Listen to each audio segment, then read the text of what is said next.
last year, I remember when I'd done those 20 blood tests, before getting onto any diet of yours, my SGPT and SGOT came out high. In this 1 year of eating healthy and training, after following the diet, and I'd actually forgotten, right until then I had a fatty liver.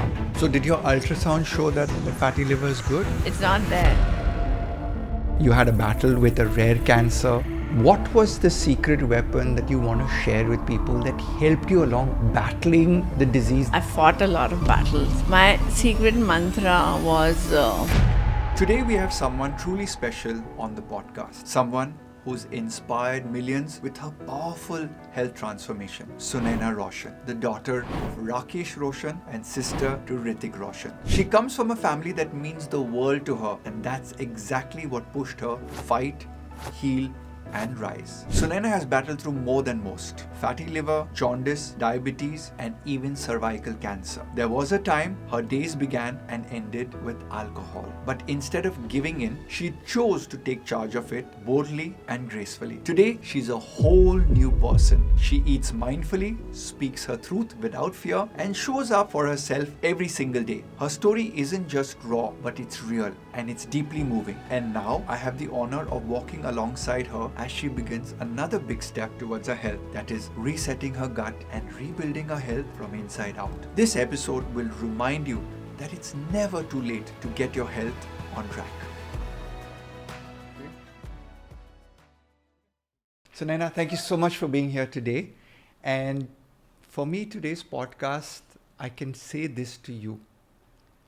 I have never been more relaxed than coming into this podcast, because I was like, most of my podcasts, I have to prepare and ask the guests. But in your case, you are our client.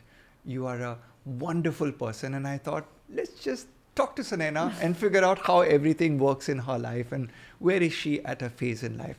So I'm going to start off with starting your journey. And I want India to know about your incredible journey. And it's a journey of, my videos are like, I tell people, no, if your diet is not good, you will get a thappad. Yeah, so I think you've that. got one too many thappads from a lot of things. You had a battle with a rare cancer, the brain tuberculosis, jaundice, and fatty liver. Now, a lot of people push this out. Oh no, this ye to mere liye nahi ho sakta hai. This cannot happen to me. But you're a veteran who has gone into battle with this. And today, you're glowing, and meeting you in person for the first time, right? Yeah.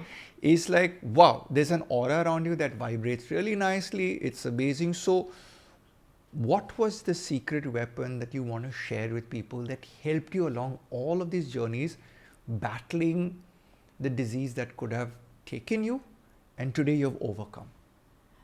So, well, Ryan, I fought a lot of battles since childhood. My secret mantra was just a strong, positive, unbreakable mindset and a very good support system that I could have fought all my challenges and be here where I am today talking to you. So having a tough mindset is very important in your opinion. And you're also saying that family support is also very important. Okay. When you have this tough mindset, when people hit rock bottom, let's say in a career or let's say in sickness, it's very easy to tell people have a tough mind. Were there any one or two things that you would do or anything that you would say to yourself, like a chant, a prayer, or your own mantra? Is there something unique that you kind of always convinced yourself that this is how you overcome? See, I overcame all of my illnesses by, I could fight it within myself. And the best way, I think, is to just laugh, joke about it, which I just did. It would divert my mind from what I was fighting with all of my illnesses, and then would divert my mind to make me feel happy and joking around. So, any hilarious story you can share with us that ever happened through your journey when you were not well? a lot of them. I remember once I had my last 10 minutes of the chemo left, and Suzanne, who's my ex-sister-in-law now, the doctor came in, the oncologist, and I've never cried during my cancer. And he just came to check my drip, my chemo drip, and he was just getting out of the room, and heard me cry. And he came out all, baffled that, what is wrong with you, Sunaina? You're crying. Are you okay? I just said, no, Suzanne just told me the last 10 minutes. And that's how I just started crying. So sometimes I think it's good to share when you have family around you, but it is also a very lonely journey sometimes because you have to be self-resilient inside. Yeah. What or who was your inspiration during the difficult times? None other than my father. Okay. I've seen him struggle as an actor, as a producer, and how he has overcome all his, struggle and challenges. So he was and always will be my inspiration through all my challenges if I have them in the future, which I will, I'm sure.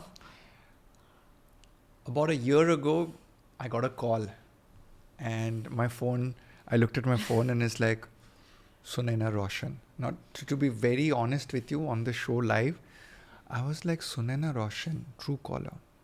It didn't strike a chord who you were connected to, that you're Hrithik Roshan's sister or your father is the great Mr. Roshan. So I was like, Sunaina Roshan. I'm like, hello, this is Ryan from Core Nutrition.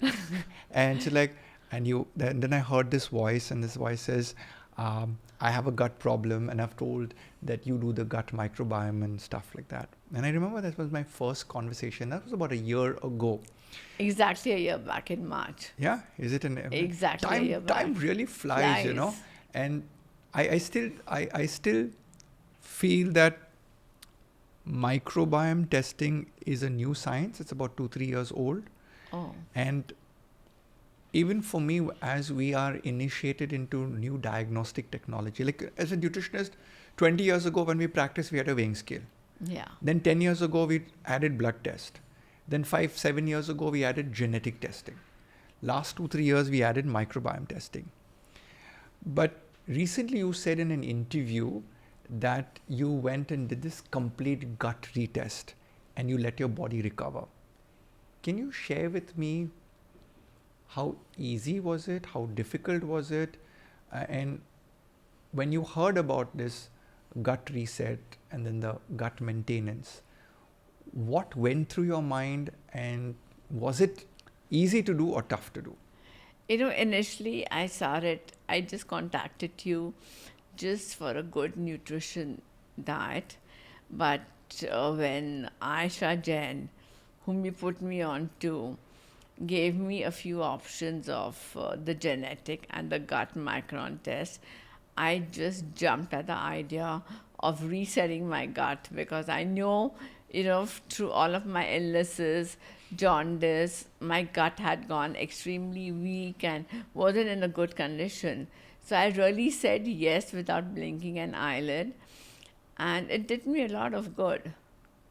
So for a lot of people listening in, the gut microbiome test is basically analysis of the bacteria in your gut. Yeah.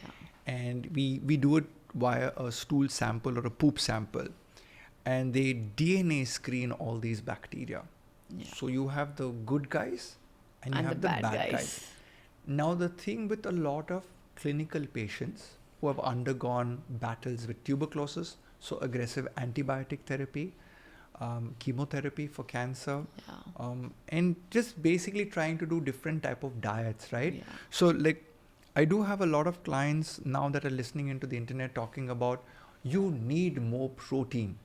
And so everyone's just taking copious amounts of protein without understanding what it could do to the bad bacteria in your gut. So when your sample was received by us, obviously there is a range, and your gut was, even if I mention a range, people won't understand. It's like saying you have a beautiful house that is of a certain age, but actually it's not 50 years old or 40 years old, it's 100 years old, because Yeah. you've gone and broken down the walls, you've broken down the windows and everything. And getting a new contractor to come in with an architect, the architect is the nutritionist. Yeah. So she will tell you, okay, you need to eat these foods, avoid these foods. Was there any one food that you were asked to avoid that you were like, oh my God, how do I avoid this food? Ryan, I basically didn't have a gut reset, but I had a full food reset also, where all of my favorite foods were eliminated during those 3 months of the gut reset. So I practically had to start afresh of not having any of my favorite foods. Psychologically, everyone has the same thought. How will I give these up for those 2 weeks or, 8 weeks. 8 weeks? So let me share this with you, okay? Maybe Aisha has not shared this with you, but they actually say that it takes 90 to 120 days to really kill all those bad bacteria by not feeding them Yeah. the food that they want, right? So it's like if you have a very bad neighborhood, right, and you want those antisocial elements to go out of your neighborhood, either you bring in a police force, which is antibiotics, 6. but those bad guys are just going to revolt back when the police force goes in, Yeah. or you change the way those bad people are fed in terms of the water, the electricity, everything, Yeah. and you bring in good stuff into that area, you'll soon attract good people into the area. Yeah. So the thing is, psychologically, when we tell people you need to give these things up, it is difficult.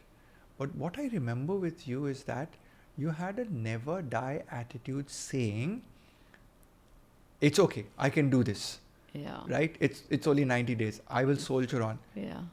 When were the first days that you noticed that, I think something's working here? Was it on day 3, day 21, day 30, or you were still doubting even at the first? I didn't doubt it for a second or even for a day, because I know like every day was a day for me to get closer to getting over with my gut reset.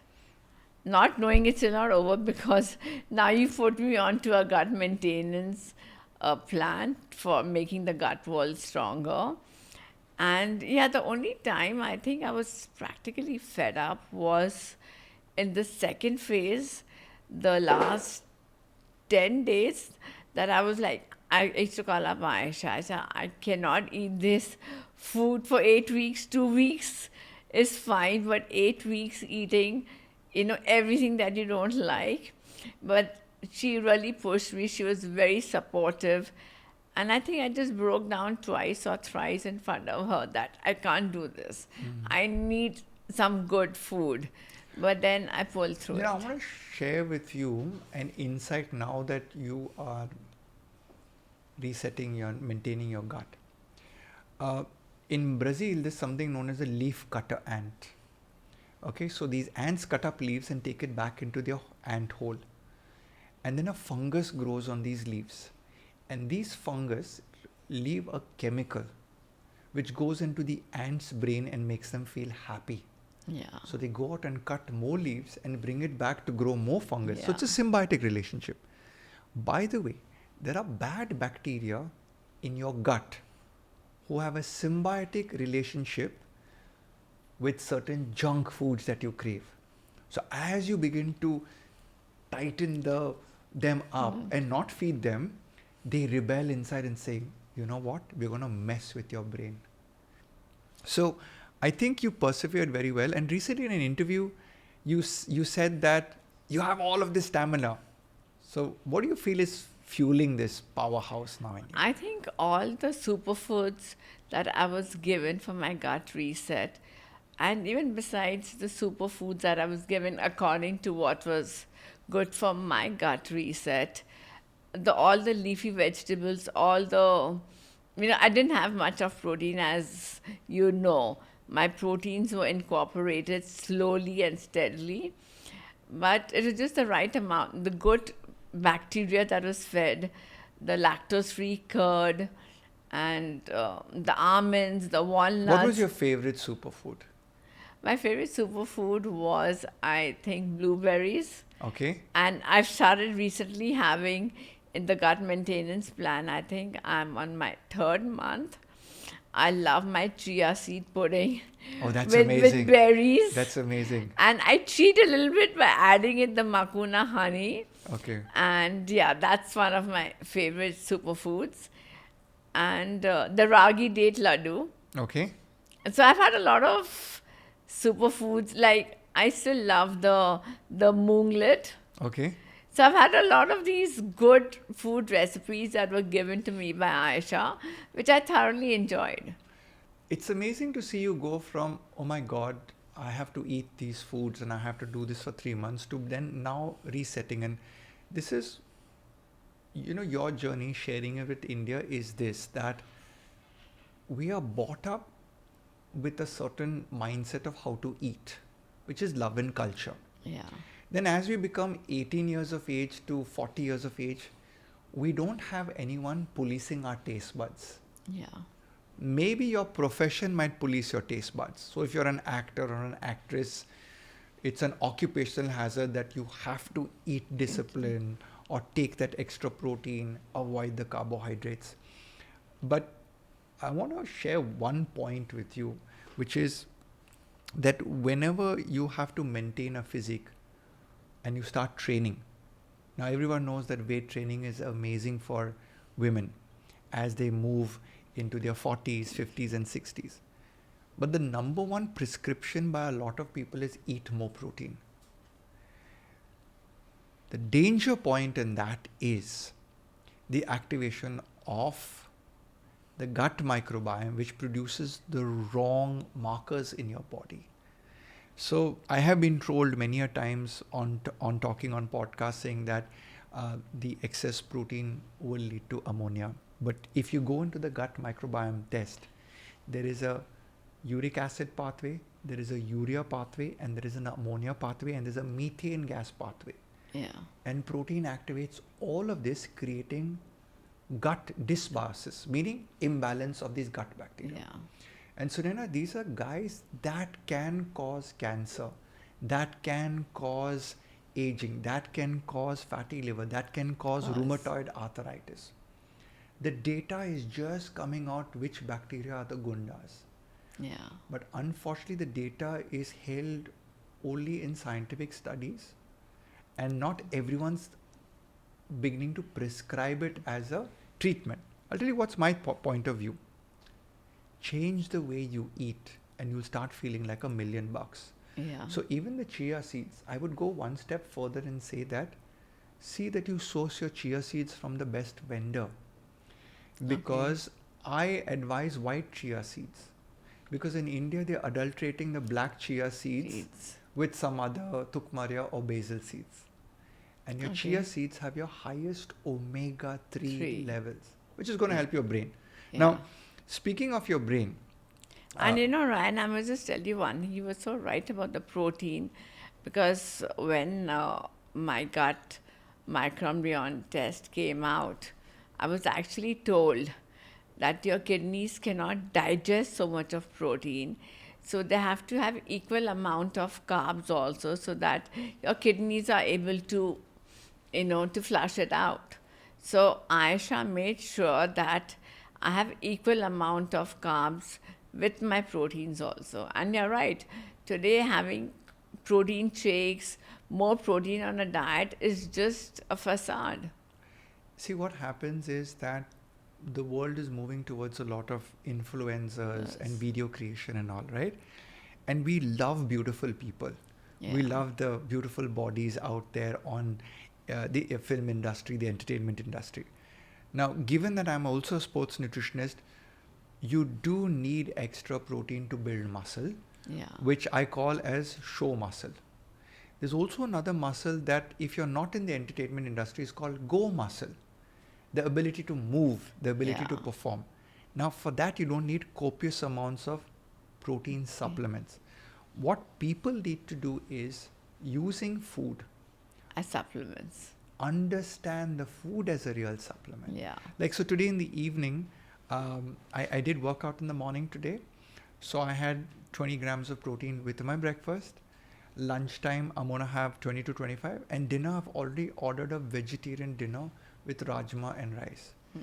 The point is that people will say to us, oh, but you don't have the right muscle mass, you are not a bodybuilder, or you don't have a six pack. Yeah.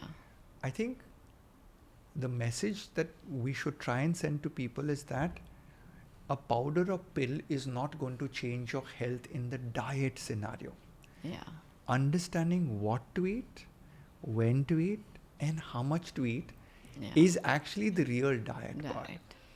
Diet. Speaking of protein, whenever you have a cancer survivor, I never give too much of carbohydrate because it activates the feeding mechanism. The sugar and the carbs The sugars, activate. yes. So you want to go with complex carbohydrate.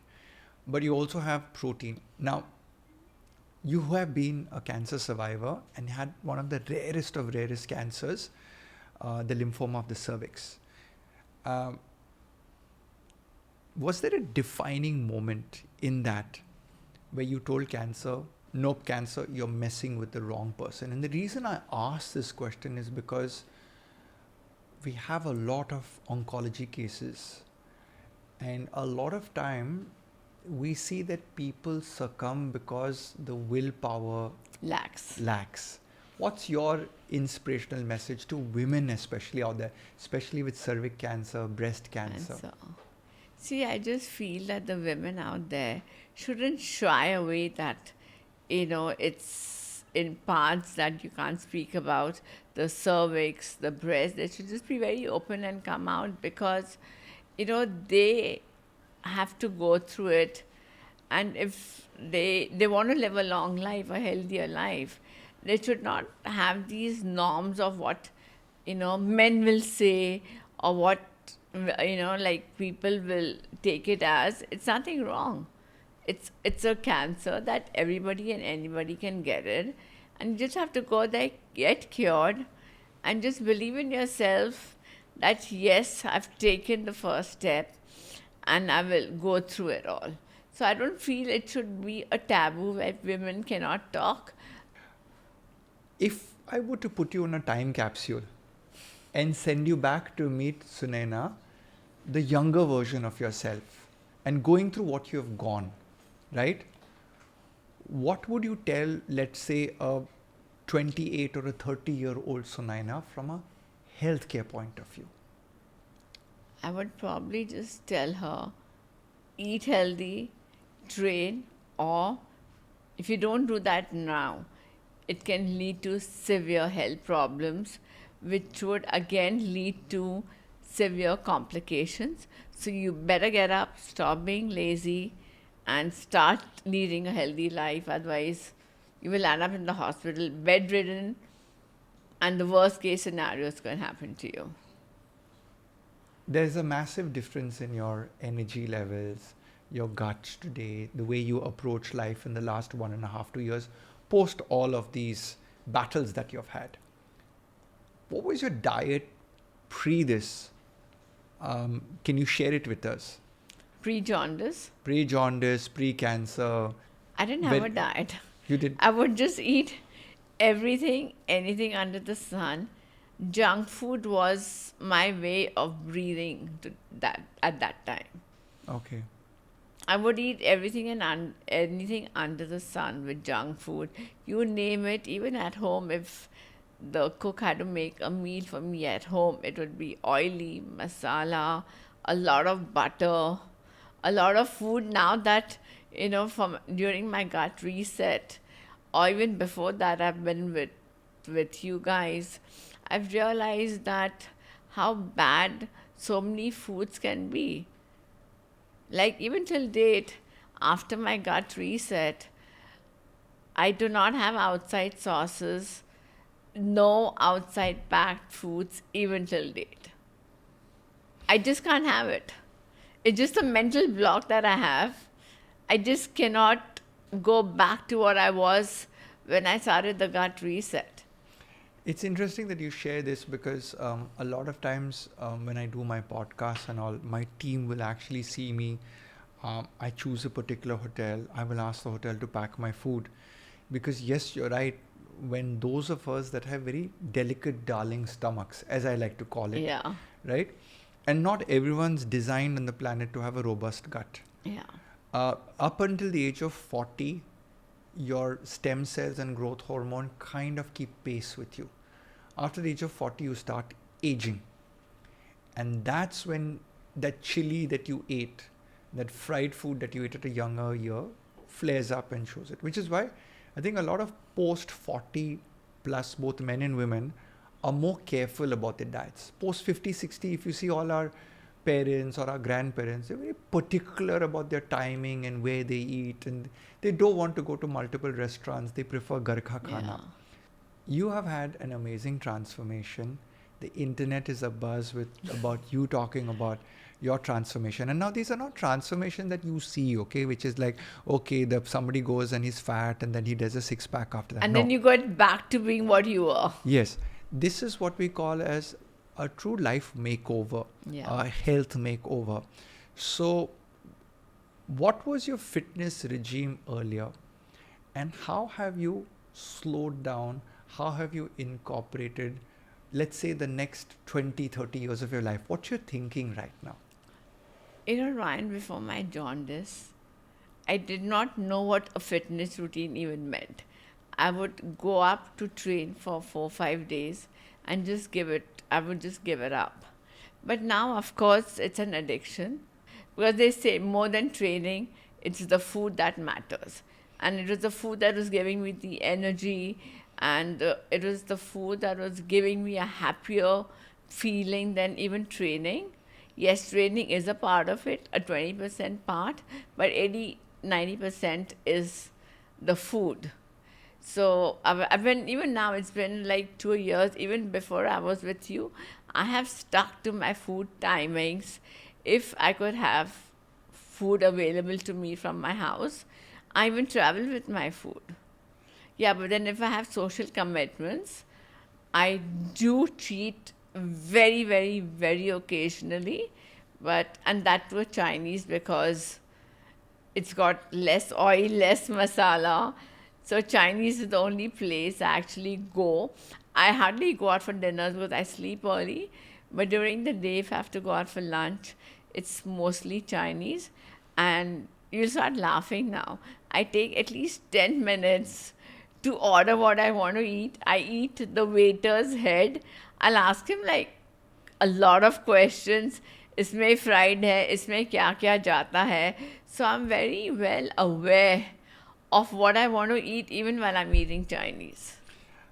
You know, I think you should never be apologetic about chewing the waiter's head. And let me tell you why. You must be having many handbags, right? Yeah. And when you go to buy a handbag, right? I mean, I remember once my wife went shopping and she showed me the picture of the shop with all the bags. And I was like, that's too many bags to even think which one I'm like, the black one looks nice. She says, you're so boring. But here's the thing. When a woman goes to buy a bag, she will look at the clasps, she'll look at the color, she'll look at the texture, she'll ask all the questions. And I genuinely know that my wife chewed that salesperson's brains for 1 hour. But when we put food into our body, the most expensive real estate, right? We just dump anything into it.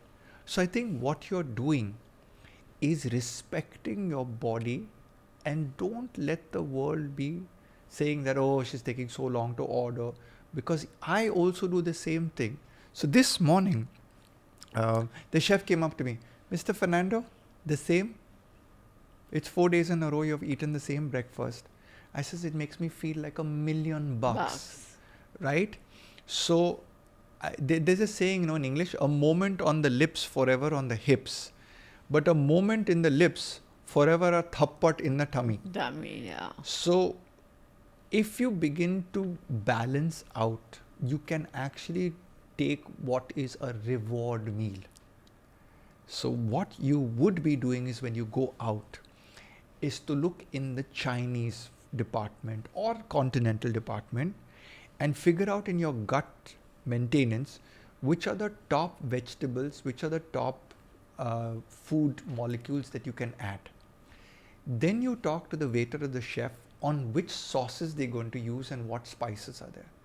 And literally you have to become a mini chef when you design your own food. So I think what you're doing is really good. We all know that the liver is literally the filtration factory after the kidney in the human body. You were diagnosed with fatty liver disease and jaundice came in, right? Yeah. When did you realize something was wrong? Was it gradual, or did your body suddenly give you like a jhatka or something like that? With jaundice. Yes. Before I got diagnosed with jaundice, a week before, my sodium levels crashed. So I was put onto a drip. I was not very aware of what was happening around me. So in one fine day in the night, he came just to check me, and I had a nurse with me for my drip. My BP crashed. He saw my eyes. They were not blood red, but blood yellow. I was admitted to the hospital. Yeah. Okay. So sometimes I think your body starts giving you signals. And I always tell people, reach out to your family physician, your family doctor ASAP. Don't wait for 2, 3, 4 days. I don't understand why India has this problem. Like, so if I get a slight cold, I'll call up my doctor. I'm like, doctor, I have a cold. He's like, you nutritionist calling me up. Arey yaar, let me come to you, you're the expert. Like, yeah, do this blood test, do that blood test, what's your BP, what's your heart rate? Like, arey, Ryan, Fernando, you are okay. But sometimes what happens is an early diagnosis prevents you from crashing too badly. Yeah. When the ultrasound came back and a fatty liver was said, did you say to yourself, oh my God, what now? Why is this fatty liver there? Or what was your thinking at that point? At that point, Ryan, I was very careless about my health. So I really didn't give it much thought. I was like, acha, if it's there, it's there. But I never stopped doing what I was doing with my health. Yes, I did not train even then. I did not stop eating junk food even then. I was very careless with my health. So I really didn't give it much importance at all. So in all of these journeys, was it the jaundice? Was it the cancer? Was it the tuberculosis that went in and said, Sunaina, you need to change? Or was it something that a doctor said? Or was there an angel that came and sat on your shoulder and said, Sunaina, wake up? So, because you suddenly like, I need to take care of my health, right? But before that, you were like, I am not taking care of my health. Jo hoega dekha jayega. Like I was totally bindas about my health. There must have been a day or a point that you're like, okay. Of course there was. I wanted to lose those 10 kilos. I was about a 75 when I was diagnosed with jaundice.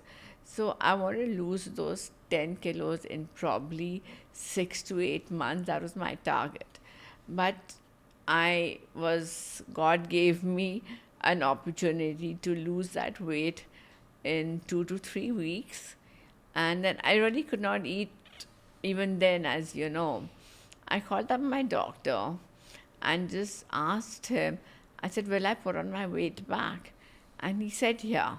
When you'll start eating, you will put on your weight back. And that was my thing, my wake up call, that I can't put on weight, especially after, God giving it to me on a platter of losing 9-10 kilos. That was my wake up call. And I said, this is it. It is now or never. And that's the turning point of my life. I'm smiling because I should say, like when you see any advertisement, it's inserted with a caution. this is not something that you want God to give you, which is a weight loss. Because in medical science, we never want a person to have a weight loss because it could be drastically bad for your health. Yeah. But I love the fact that you saw it as a positive, which is, okay, I lost this weight, so now here's the trigger point. I can't put on the weight Yes, back you now. cannot put on the weight back again. When you had the fatty liver, did anyone explain to you what the fatty liver was and how it affects people? Well, nobody really explained to They me. just said fatty liver. I just had fatty liver. Of course, I just recently spoke in one of my podcasts where I was also an alcoholic years back. So it was all with alcoholism, more to do with junk food, of course, because this junk food addiction has been with me since years and years and years. And I just knew that, okay, fatty, as I just told you, I was very careless. I'm like, I live for the moment. I didn't live for what might happen if I didn't take care of myself. So what people may not realize is that they may be brought up in a very, very healthy household. So the environment can train them to behave themselves. But then when they become young adults, they move out of that controlled environment, and the genetics overrides and says, now you're a young adult, you can eat whatever you want, you can drink whatever you want. So I genuinely believe that when you do a testing, a blood test, a genetic test, a microbiome test, you get tools that give you information that's what's happening with you. And then you ask very curious questions, which is, oh, if I have fatty liver, one, is it genetic? Two, is it environment? So environment could be diet or liquids. In this case, can be alcohol. It can also be obnoxious weight gain because your fat sits on top of the liver. And then the liver is like, you're squeezing me, you're squeezing me, you're squeezing me. So then the liver says, you know what? I'll become like you. So it takes up the fat. Very interesting. And I've seen this happen in our clinic. We have seen grade 2 come down to grade 1 and grade 1 disappear. And doctors, I know 3 cases where doctors have re-asked for a scan from another lab. Because they're like, they can't believe that the patient was disciplined enough to do exercise and diet. Right. And also there are a lot of foods that can really help the liver regenerate. And for anyone listening in, has Aisha allowed you beetroot? Yeah. So beetroot contains a molecule known as betaine. And betaine is actually a liver rejuvenation product found in the beetroot. Goes and it's like how, just before the podcast, they put a little bit of powder and a little makeup and touch up. Betaine is that to your liver. And the liver is the only organ in the human body that can be reversed. That can regenerate. Yeah. So I can say this to you is that in the next 10 years, you can have a liver that is much younger than the Sunaina Roshan's liver of her 30s and 40s. So inspiration could be that your aging and health could actually improve as you grow older by paying careful attention to the liver. The liver is like I wouldn't say sewage treatment plant, but after the intestine takes up all your junk food, it dumps it into the liver. And so liver needs to be treated like a diva in your body. Were there any, when you heard about fatty liver, did you Google up any sort of liver detox solutions or liver supplements or anything like that? I was just carefree. I didn't really care. All I cared was I needed my junk food every day. And now that you've started working on your nutrition, I won't even call it diet because diet is something which is negative. Right? Yes, people do say, give me a medical diet plan. But it's actually, it's called MNT, Medical Nutrition Therapy. Actually, food is the therapeutic intervention. Most important, Sunaina, is this. You have cell turnover in the body. Cell turnover means every cell in your body will die out except for your eyes. Yeah. And it has a shelf life. For example, your gut cells renew every 11 days. Your red blood cells every 3 months. Your muscle cells every 14 years. Yeah. Your lungs change 10% every year. So a decade later, Sunaina, you have new lungs. Yeah. So if you constantly keep working on that 90%, when it dies out, the new 10% that is coming is like, oh, this lady is doing a lot of yog nidra, this lady is doing a lot of breath work, this lady is doing a lot of strength training. So she's improving her lung capacity. So the new 10% coming in doesn't come in lazy mode. Yeah. Now parallelly, medical nutrition therapy is telling you, oh boss, you need to build new cells, no, in Sunaina's body. What good building blocks are you feeding her? So medical nutrition therapy is you being a little bit more disciplined. Now your liver is going to love that. Yeah. Because when you're given the right molecules, like we talked about beetroot. I think kiwi is also Kiwi is very, very good. In fact, very interestingly, kiwi contains a higher content of melatonin. Yeah. Okay? And when you take more melatonin in your diet, you get better, deeper sleep. Yeah. But there is also a research paper on how melatonin targets better stem cell recovery in the kidneys. And the kidneys are linked very close to where your adrenals sit on top of the kidney. And if all of these guys are having a nice sit down together, they're not getting agitated by wrong foods or wrong amount of electrolytes or salts, then your blood pressure is better maintained, your kidneys are better maintained. Indeed. So a lot goes into foods. Do you feel good when you eat better? Oh yeah, I feel very good the days. I'm always feeling better with the meal plan that I'm given. I'm always excited to have them. The meals that I really don't like, but then just the thought of being healthy, it'll make me healthier tomorrow, or I'll feel healthier, is good enough for me to finish the meal. Now, what about herbal teas? Do you like any of them? Do you consume any herbal teas? I do. I have a chamomile tea just before I sleep, because the days when I'm very tired are the days I don't sleep well. Okay. And I've always had this sleeping problem since the past year or so.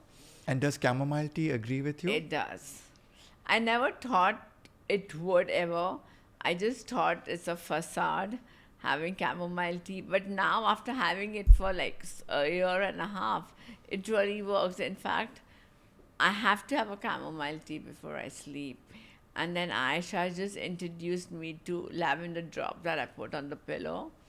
And of course, a hot water shower, which I could not have before.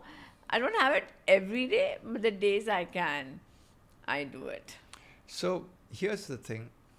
Researchers found out that chamomile somehow affects your sine wave sleep, which is the deeper part of your sleep cycle, which happens in the first part of the night. Nice. So Sunaina, you'll be very interested in this.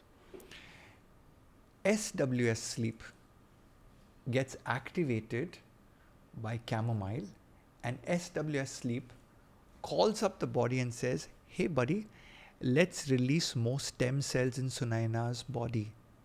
Stem cells are also known as the beauty cells, which rejuvenate the body for regrowing the next day. So whatever damage you've done, or whatever aging that has happened, or whatever cells that are destined to die out that day, the replacement crew is called the stem cells. And chamomile is known to do the deeper sleep benefit. So this is something amazing given to you. I love the fact that you're doing the herbal oil, which is the lavender oil. Yeah. And you do the warm showers. Yeah, and I also do the dadlon tea, the nettle tea, to detoxify the liver.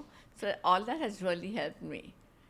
And I think when I did my, last year, when I did all my tests, those 20, 30 tests I was just supposed to do just to follow your diet, uh, my fatty liver had come down to a grade 1.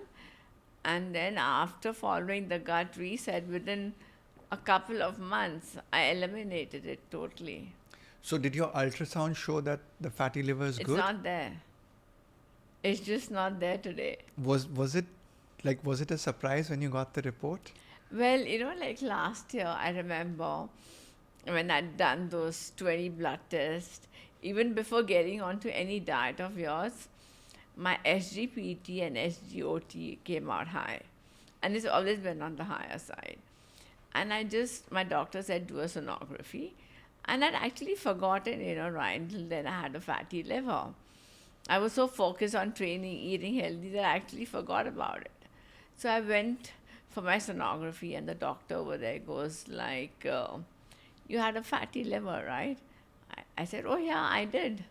He's like, you have a grade 1 now. I said, what?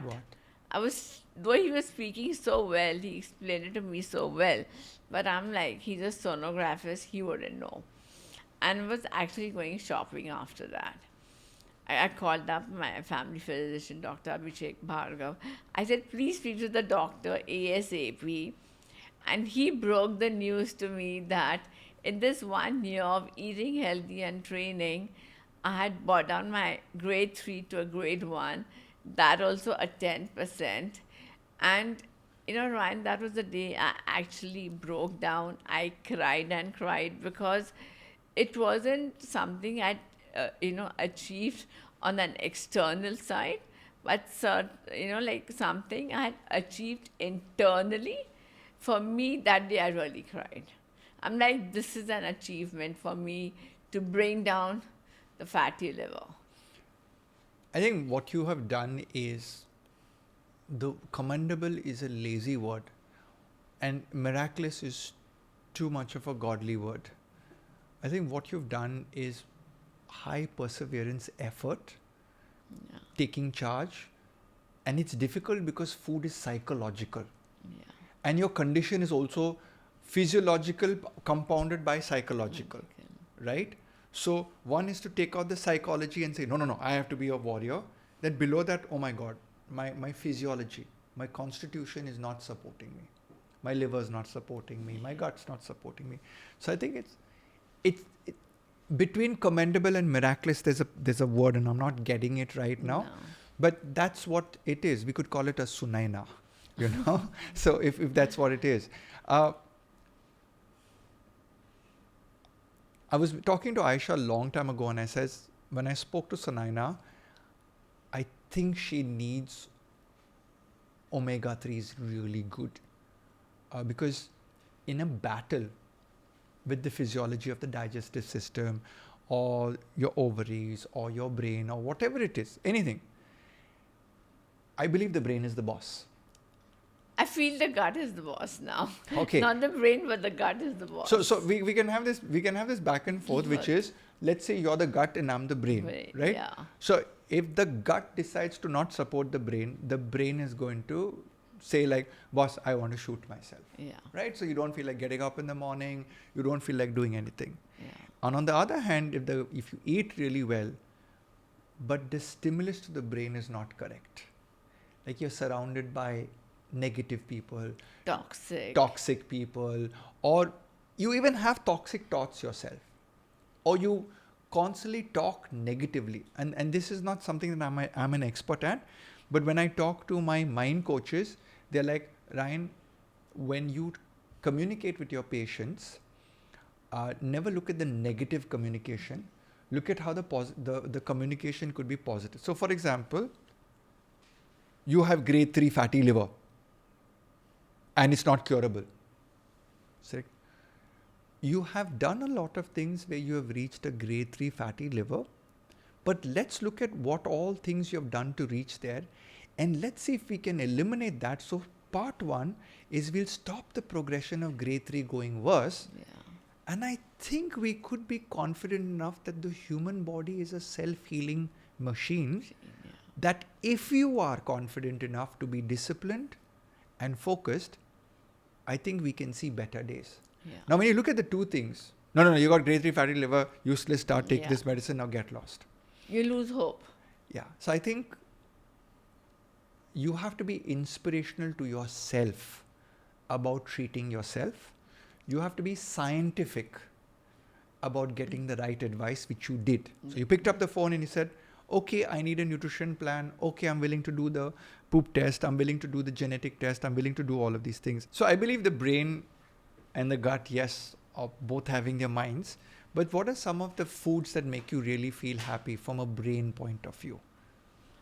There are a lot of foods that make me feel happy, right?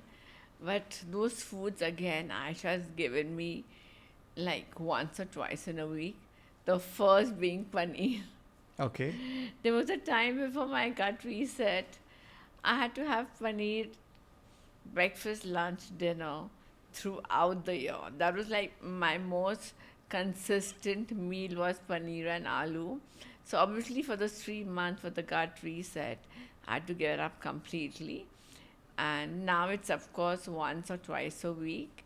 And now I've kind of told her instead of having, the skim milk paneer made at home, can I have the full fat milk paneer because it gives that little bit of extra softness. And she's luckily agreed for me to do that. And paneer being one, and otherwise I'm fine with everything. Tabasco I had to give up again. But it's like, again, I still don't have outside sauces. Whatever sauces my cook can make, even if it's not tasty, I still have it because of leading. I'm so addicted to the lifestyle I have, especially after my gut reset, that I'll never go back. Like my mom used to tell me before the gut reset, you're so paranoid about your health. But now I've become more paranoid.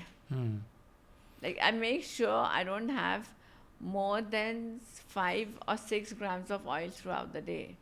And that six gram only happens when I have to have like a date and ragi laddu, which is delicious. The date and dry fruit laddu, which is again delicious. So I actually calculate with my cook. If you make the laddus for 1 week, how much oil will I have? So I calculate a lot also because I don't want to go wrong. So it's good that you're doing that. So you've gone through many ups and downs in your health battle, and you're at Core Nutrition now. Aisha, your dietitian's working with you. And the question we always ask all our clients is, what's going to be your daily routine? And based on your daily routine, we bring in your exercise or we bring in your food. So what is Sunaina Roshan's daily routine like? Well, I'm an early riser. I have my water, which varies from phase to phase, from month to month. But yeah, there has to be turmeric drops, tulsi drops in it, and the other ingredients vary from month to month. And then I meditate, journal. I have my breakfast at one particular time. I finish my confirmations, confirming all my appointments, everything for the day. In between, I train. I have my breakfast, then the pre-workout meal to give me energy, the post-workout meal. I train at a particular time because I've been training at the same time for 2 years. And yeah, my day just goes by. My lunch is at one particular time. And then I have my meal again at 3:30 because I still cannot finish the meals given to me. So I have to break down my meals again. So you eat smaller snacking based type of meals? Yeah, I do have my lunch, which is pretty much a good amount. But then I feel hungry again. So again, I have another snack at 3:30, at 5 o'clock, and then 8 o'clock is my dinner. So in between, I just, work on my reels. I learn something new, I read, finish off my work to do in between. But yeah, one thing is not negotiable with me are my food timings. And then, of course, before going to sleep, after my dinner, which is at 8 o'clock, I just unwind. I talk to my friends, have a good laugh, sleep on a good note. Again, as I told you, lavender drops, chamomile tea. And then, yeah, in the night, I do have that psychological need of having dates, and I that's the only thing that I cheat on is having dates, and it's been there since a year. I did stop it in between for like a month, but then I can't do without having dates in the night. Have you done an exploration of the different types of dates available? No, I haven't. Okay. So you get various types of dates that are available. Explore the Mejdool date. Okay. It's a softer date, lesser glycemic index. It's also my favorite cheat meal. Okay. And the other one, if Aisha would allow you, check with her, because at the Qua Nutrition clinics, what happens is no one size fits all. Yeah. Like my team of dietitians, we look at the bio individuality of a person. Yeah. So in your case, she wants something sweet, could be date. Hey Aisha, could you probably check out prunes on her gut? I normally have fruits the day I'm constipated. Now I'll give you one more reason if she's allowing it in your gut microbiome. Thumbs up. Prunes contain something known as sorbitol. Sorbitol soften the stool. But what many people don't know is that sorbitol also is a great liver rejuvenator. Oh. I switched to so many more homemade remedies with Aisha than outside remedies. You see, that's one thing at the Qua Nutrition clinics is that we genuinely believe that food can become a medicine. Yeah. We take a lot of our tenets of ancient Ayurveda, but this modern testing has taken out the guesswork. Yeah. You see, recently somebody came and says, oh, my neighbor, she had XYZ condition and she lost a lot of weight and everything. Give me your diet plan. But the nutrition plan that Sunaina gets and even let's say her brother gets is completely different. It's completely different. It is based on your current condition in life. What is your schedules like? Yeah. Even your genetics. Like between my brother and me, I'm allergic to gluten. He's not. So I think in 2025, as we move forward, the idea of a health coach being your good banter friend that you can call up. I speak to Aisha 4 times a day, and if I need help, I'm just saying, India, Aisha and Sunaina formed a brilliant relationship. we have definitely. But my dietitian speaks to you once a week. But yeah, 4 times a day. Wow, Aisha, thumbs up. If I need any help, and I just call her, I said, Aisha, what do I do? This is happening to me. Of course, now slowly and steadily, I kind of manipulate the days I eat out, or that one day. And you've also understood your body much better, right? Like if I've had a heavy Chinese meal, no fried, of course, no sweets. But then I know now how to manipulate the next. So Sunaina, there are many women who struggle with health conditions and don't know what to do. You are now a woman with strength and grace. What is your advice to these women out there who are struggling? What should they change in maybe their thinking, their motivation, their discipline, and what more they should do for their body? I feel firstly they should change the way they think, that they cannot do it, they do not have the time to do it, they have so much of work at home, then work if they're working outside. They should just make health their priority. If you cannot train if you have to go to work, or if you have work in the house, if you're a housewife in the house, get up at 4 o'clock, get up at 5. You don't have to muscle train, yoga, eat right, but just do some kind of movement. I'm not talking about jharu katka, that's not movement. Okay, go for a walk. There has to be some kind of movement. Do a deep breathing exercise. And it's, like people have this thing about, okay, only the rich people can get good food. We can get good amount of food. But then, your diets are so simple, like millets, ragi. It's available at any local store.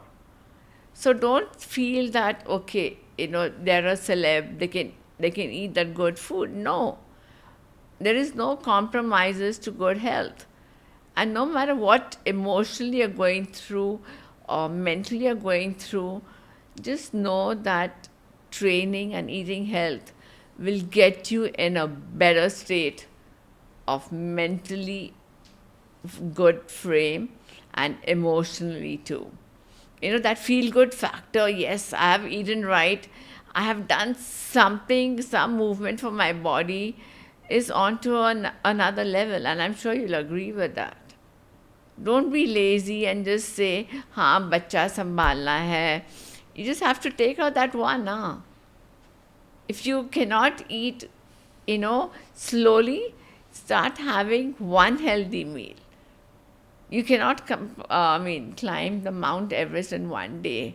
Small steps. Slowly, 10 minutes of breath work, 10 minutes of yoga, 10 minutes of any movement. Or just start eating with one healthy meal. And don't give up. Be consistent, be disciplined. No, if you're a housewife, if you're working, there are no excuses. If you want to have a healthier life, if you don't, you have all the excuses in the world. And it's coming from a person who was exactly like that a few years back. So I definitely know what I'm saying. So very wise words, very inspirational words. You have been there in the trenches, and you are now telling women, wake up, spend some time on yourself. Self-care is the best help. Yeah. And don't hide behind the fact that you have children or household chores or a job. Everybody has those things. Yeah. It's how you prioritize your personal health. Wise words. I want to move into a rapid fire with you and some quick questions, which is like, for those of us out there who don't have the time to watch this podcast, right? So people will be like, okay, what does Sunaina Roshan do on a daily basis? First one, any non-negotiable habits that you're hooked on to now? Millets. Okay. Imagine you're sitting across your younger self. What's one health tip you would tell your younger self? If you don't eat healthy, if you don't train, you could land up with severe complications, and some of them even leading to death. So get up, get your act together, and move. You have a beautiful daughter.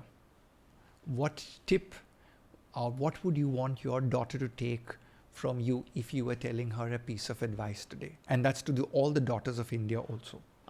Take the piece of advice that I have a positive, unbreakable mindset.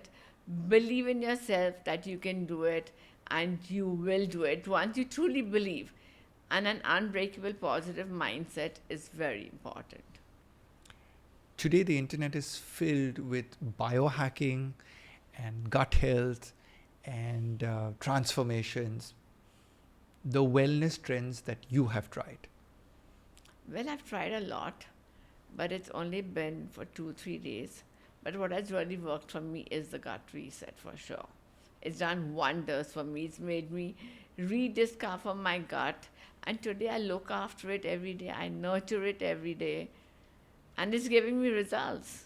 Would you recommend women in your circle of friends to do the microbiome testing, and why? Not only the women, I would recommend it to everybody around me, because they don't know, what it does to you. And it is a very difficult journey, the 3 month. But they don't know how good they will feel after that. They won't have that bloating, that constipation, the ongoing issues that we all have with the bad gut and the skin problems. Everything is there. Your stress levels reduce with your gut reset also. And did you see that happen for you? Your stress levels go down? Oh yeah, majorly. Was there any trigger that you saw that like, okay, something seems to be working over here, and what was that? But the trigger I saw, or I do still see at times, I look at the positive side. I'm like, you know what? I've achieved so much throughout my gut reset. And now that I'm on the gut maintenance plan, a trigger is a trigger. and I just don't give it too much of importance. I know I'm on the right track, thanks to you and Kwan Nutrition and Aisha, that these triggers don't bother me. So you've actually answered my next question, which is, if you could go back in time and change one unhealthy eating habit from your past, what would it be? Like earlier, before my jaundice, I would lie down after after my lunch, for my dinner, eat, lie down, go to sleep. So that's now, of course, through this journey of 2 years, I make sure I'm sitting and working or talking on the phone, and I make sure I have a gap, minimum from half an hour to as long as I can for the food to get digested. I really believe that you need to digest your food before you lie down. So that's one thing I really follow till date, is you need to give your gut time to digest.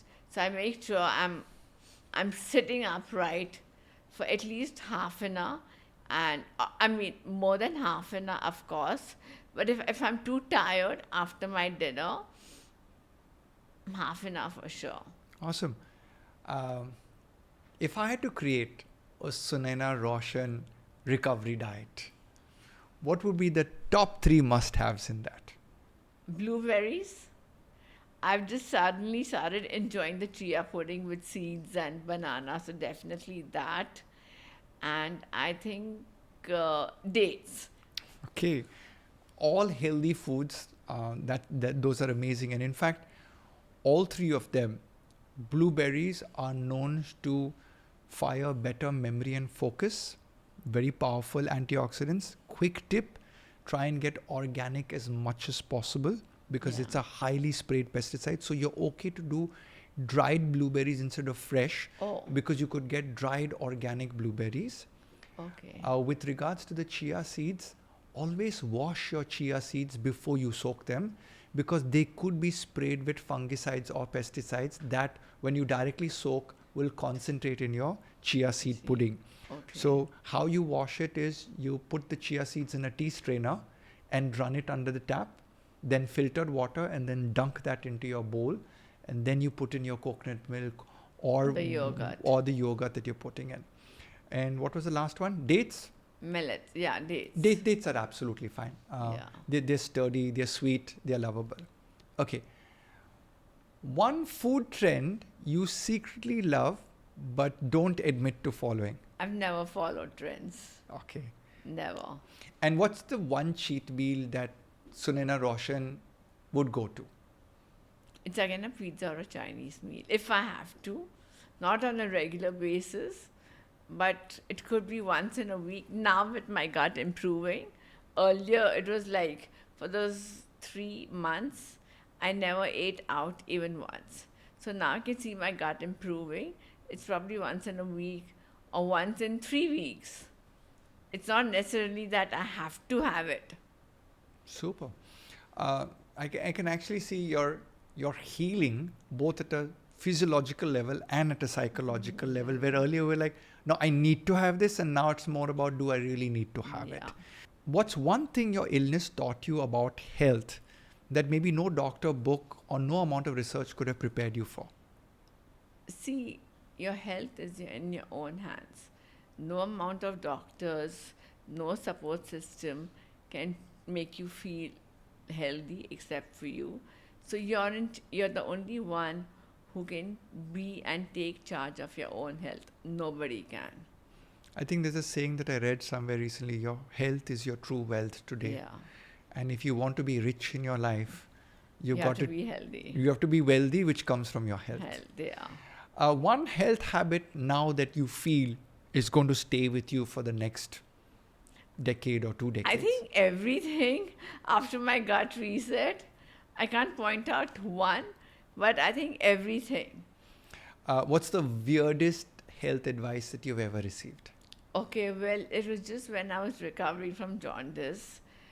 There was this person, I don't want to name him, but he's a nutritionist, and he started overloading my gut with a lot of protein. He was like, your gut needs protein.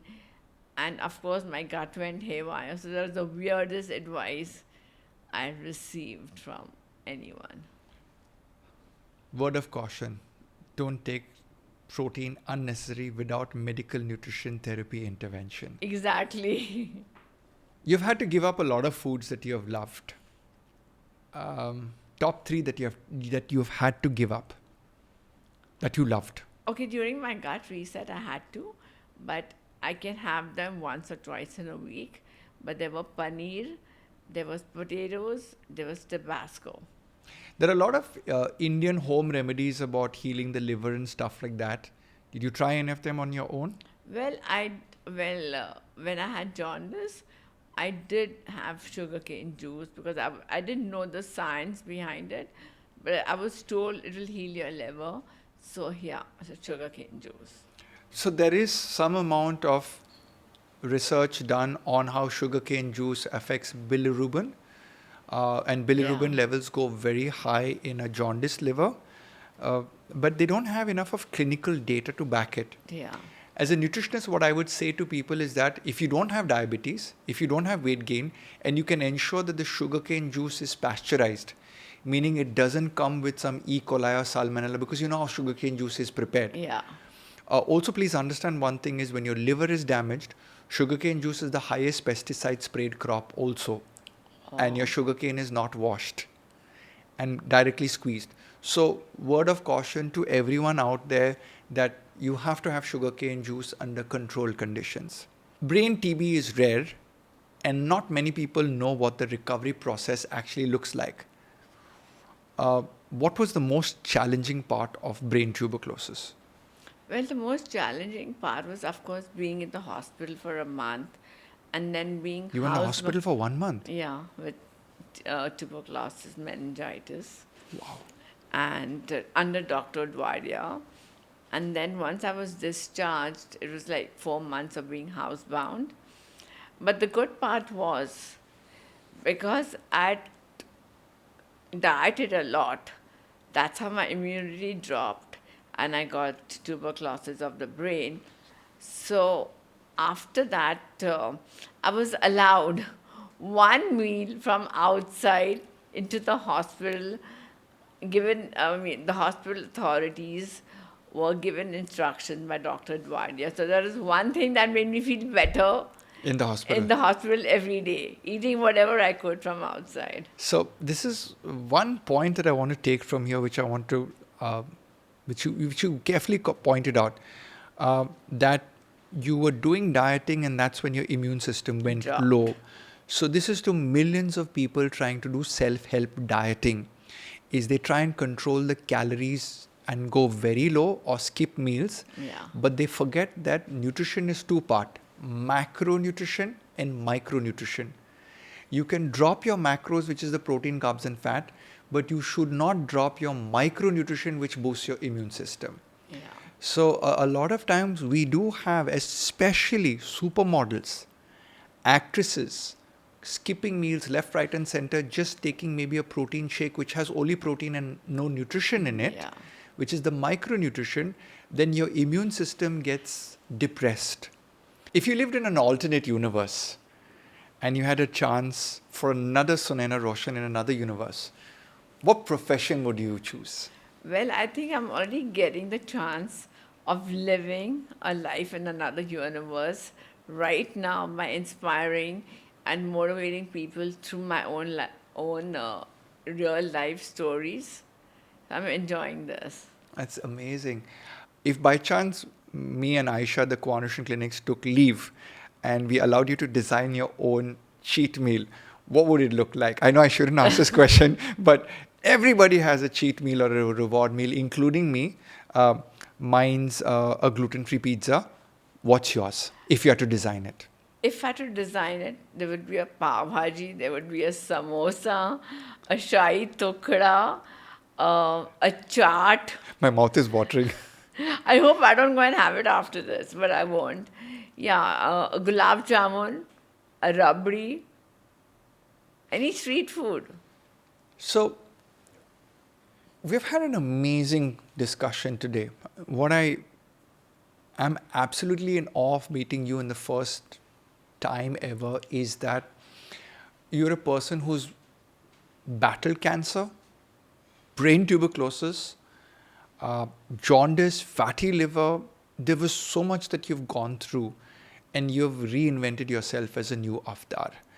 Um, I believe that we, the team at Qua Nutrition, are very indebted for your presence today, not because you're here on the podcast, but very few women are accepting to share their journey. And for that, I'm extremely grateful because a lot of people think that we are a weight loss clinic. Like, by humko 10 kg, you lose karne ke. But Ryan, those are the uneducated people who really don't understand the difference between weight loss and having the right kind of nutrition, food. They don't understand that. And I think you sharing your story today, hopefully people out there will understand that you need to take care of your health. If you do the wrong dieting, your immune system gets affected. If you can begin to have a better love affair with food, then you understand that it's not your taste bud that is boss, but your behavior or your thought process is the boss. And I truly believe, Ryan, one more thing. If you want to satisfy your taste buds, have whatever you feel like having. One or two, your taste buds have tasted it. You don't need to have the whole thing to satisfy your taste buds. Just one or two bites, your taste buds have tasted what you're having, and just throw it away. Just leave it. Sunaina Roshan, it's been an amazing episode over here. I pray and wish to God that you have immense energy to carry on this beautiful message that you're spreading to people, where women have to take care of their health. They are responsible for what they put on their plate, and they should be testing themselves regularly for all their health markers. Thank you so much for making time today. Ryan, it's been my honor to be on a podcast with you. It was one of my bucket list things, and here I am. And such an honor for me too. And after this, we are going for a reward meal. Thank you for watching this far. It's been an amazing episode, and I'm so grateful to have you till the end. If you like this video, please share this video with your loved ones. Better still, gift me a subscribe, a like, or even a comment, and we'll come back to you.